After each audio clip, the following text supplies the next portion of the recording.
सन 1972 में जुल्फ़िकार अली भुट्टो और इंदिरा गांधी के माबैन होने वाले शिमला मुआहिदे को आज भी इंदिरा की गलती और भुट्टो की चालाकी कहा जाता है, क्योंकि भारतीय मौरख़ीन का मौक़िफ़ है कि इस मुआहिदे पर दस्तखत करके इंदिरा गांधी ने पाकिस्तान के खिलाफ सन 1971 की जीती हुई जंग मुज़ाकरात की मेज़ पर हार दी थी।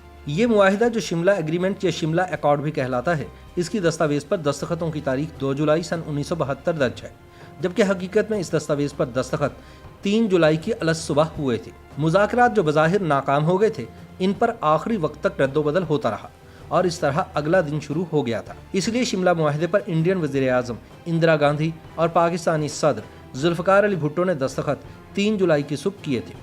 ये वो दौर था जब पाकिस्तान की अफवाज मशरकी पाकिस्तान में इंडियन अफवाज के सामने हथियार डाल चुकी थी। पाकिस्तान के सरकारी आदादोशुमार के मुताबिक 73,000 जंगी कैदी इंडिया की हिरासत में थे, जिनमें 45,000 फौजी या नीम फौजी थे और मगरबी पाकिस्तान का तकरीबन 5,000 मुरब्बा मील रकबा इंडिया के कब्जे में था। इंडिया और पाकिस्तान ने सन 1971 की जंग के बाद, जिसके नतीजे में मशरकी पाकिस्तान एक आज़ाद मुल्क बांग्लादेश की सूरत में वजूद में आया था, दोनों ममालिक अपने इख्तिलाफात को बाहमी बातचीत के जरिए हल करने के अज़्म पर मुत्तफिक हुए थे। पाकिस्तान की सियासी सूरत हाल ये थी कि पाकिस्तान में कोई आइन नहीं था। 1970 के आम इंतखाबात के नतीजे में मुंतखब होने वाली कौमी असम्बली के मुस्तकबिल के बारे में कोई हतमी बात नहीं कही जा सकती थी। इंतखाबात में शिकस्त खाने वाली जमातें इन इंतखाबात को कलअदम करार देने का मुतालबा कर रही थी। उधर इंडियन वज़ीर आज़म इंदिरा गांधी एक फाते मुल्क की लीडर के तौर पर अपने अवाम में ज़्यादा मकबूल लीडर बन चुकी थी। उस वक्त के हिज़्ब मुखालिफ के एक रहनुमा अटल बिहारी वाजपेयी ने इंदिरा गांधी को हिंदू देवी दुर्गा का खिताब दिया और इंडियन अखबारात में उन्हें हिंदुस्तान की महारानी लिखा जा रहा था। ऐसे में इंडिया के सामने पाकिस्तान को मज़ीद सबक सिखाने के मंसूबे की बात की जा रही थी और कई अखबारात में कहा जा रहा था कि एक शिकस्त खुर्दा पाकिस्तान को मजबूर किया जाए कि वो कश्मीर समेत बाकी तनाज़ात को इंडिया की शराइत के मुताबिक मुस्तकिल बुनियादों पर तय करे। मशरकी पाकिस्तान में हथियार डालने के बाद पाकिस्तान की फ़ौज में बेचैनी बढ़ चुकी थी और कैद फौजियों की रिहाई का कोई रास्ता नज़र नहीं आ रहा था। क्योंकि कोई आइन नहीं था, लिहाजा मार्शल और रेगुलेशन जारी करके इक़्तिदार एक सिविलियन को मुंतकिल किया गया। इसी तरह एक सिविलियन चीफ मार्शल और एडमिनिस्ट्रेटर का तकर्रुर हुआ। इंदिरा गांधी फतह के नशे में चूर पाकिस्तान से मुज़ाकरात के लिए तैयार ना थी। पाकिस्तान के सदर जुल्फ़िकार अली भुट्टो ने रूस का दौरा किया और कहा कि पाकिस्तान अपने दरीना दोस्त रूस के जरिए इंडिया पर मुज़ाकरात के आगाज़ के लिए दबाव डलवाना चाहता था। काफ़ी सिफारती कोशिशों के बाद इंदिरा गांधी पाकिस्तान से मुज़ाकरात के लिए राज़ी हुई थी। राबितों का सिलसिला बहाल हुआ और वफूद का तबादला हुआ।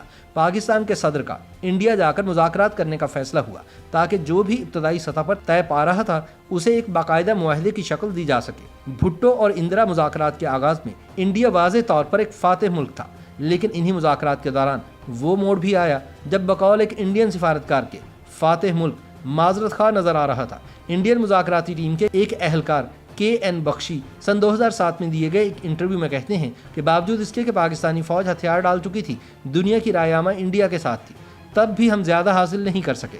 हम अपनी फतह पर माजरत खा नज़र आ रहे थे। हम मुआहिदा करने की ख्वाहिश में पाकिस्तान के सामने झुके जा रहे थे।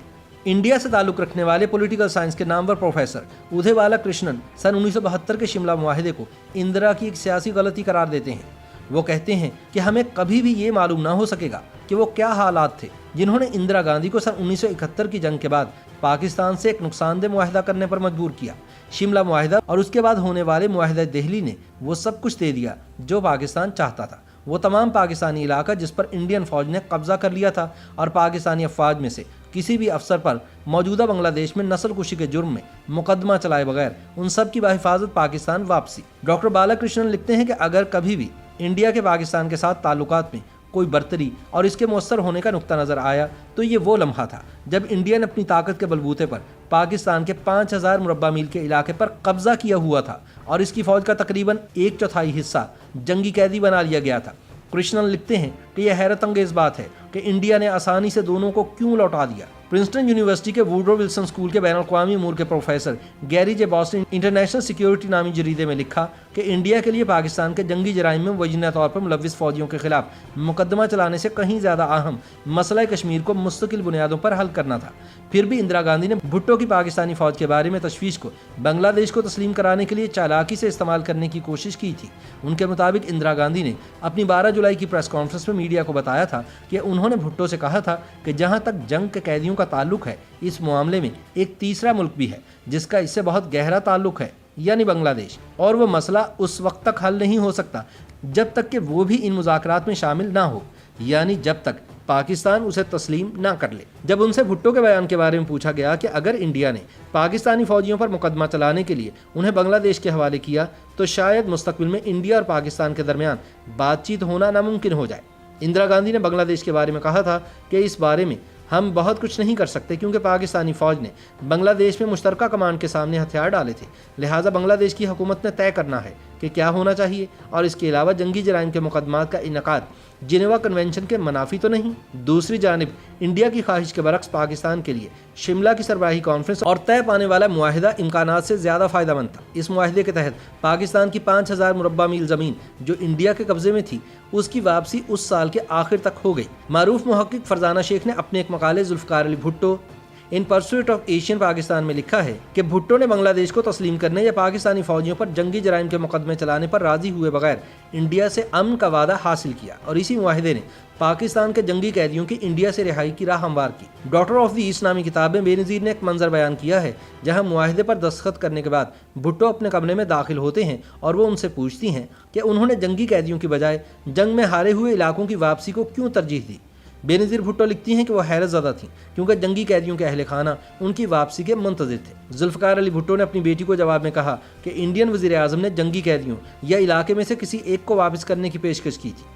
بھٹو نے کہا کہ انہوں نے مقبوضہ علاقہ مانگا کیونکہ جنگی قیدی ایک انسانی مسئلہ ہے، انہیں ہمیشہ کے لیے نہیں رکھا جا سکتا تھا۔ عالمی رائے عامہ انڈیا کو انہیں واپس بھیجنے پر مجبور کرے گی۔ دوسری طرف علاقہ کوئی انسان دوست مسئلہ نہیں، اس کو ضم کیا جا سکتا ہے۔ بھٹو نے شملہ معاہدے میں اپنی کامیابی کے لیے جو بھی اقدامات کیے، تاریخ دانوں نے اس کو ان کی سفارتی ہنرمندی قرار دیا، جبکہ ان کے حمایتیوں نے اسے ان کی پاکستانی قوم پرستی کی ایک مثال قرار دیا۔ وہ مشرقی پاکستان میں فوجی شکست کو سفارتی میز پر اپنے ملک کے لیے ایک فتح کے طور پر بدلنا چاہتے تھے اور اپنے اس مقصد میں کامیاب رہے۔ تاہم دوسری جانب جب انڈیا کی لوک سبھا میں اندرا گاندھی پر حزب اختلاف کی جانب سے تنقید کرنے والوں نے یہ شکایت کی کہ وہ پاکستان کے ساتھ نرمی سے کیوں پیش آئیں، تو انہوں نے کہا تھا کہ اگر یورپی ممالک جرمنی کے ساتھ پہلی جنگ عظیم کے بعد ویسا سلوک کرتے جیسا کہ انڈیا نے پاکستان کے ساتھ شملہ معاہدے میں کیا تو ہٹلر پیدا نہ ہوتا اور نہ ہی دوسری عالمی جنگ ہوتی۔